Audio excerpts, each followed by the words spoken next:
He was a door, and behind that door is a whole town secret. As we speak, journalists are combing through the rest of Tiana's files.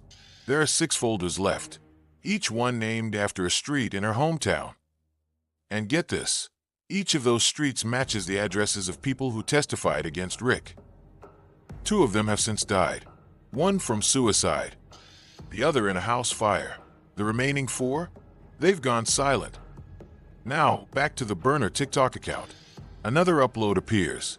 Caption: Red dress files February 7th, stay ready.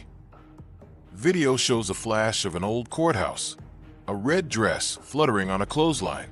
A voice says only one word: remember. Tiana Brooks may be missing, but she's not gone. She's still speaking. Through every file, every flicker, every name they tried to erase. And if we keep following this trail, we might just find her. The grand jury that never was. Rick Grant was convicted of triple homicide in under 4 hours. But what if we told you there never was a real jury?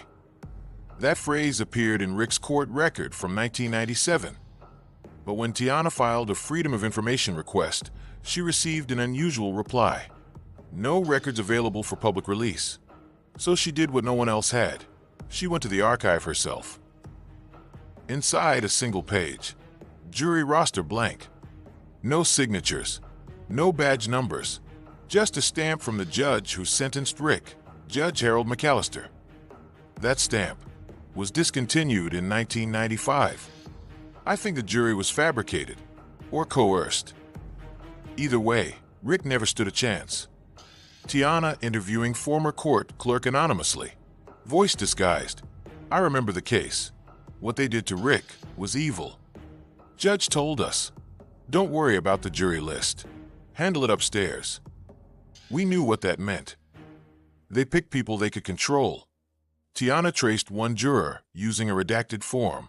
She found a man, Michael Boone, who was listed as part of the jury pool. Only, Michael Boone died in 1993. That's 4 years before Rick's trial. They used a dead man's name to convict the wrong man.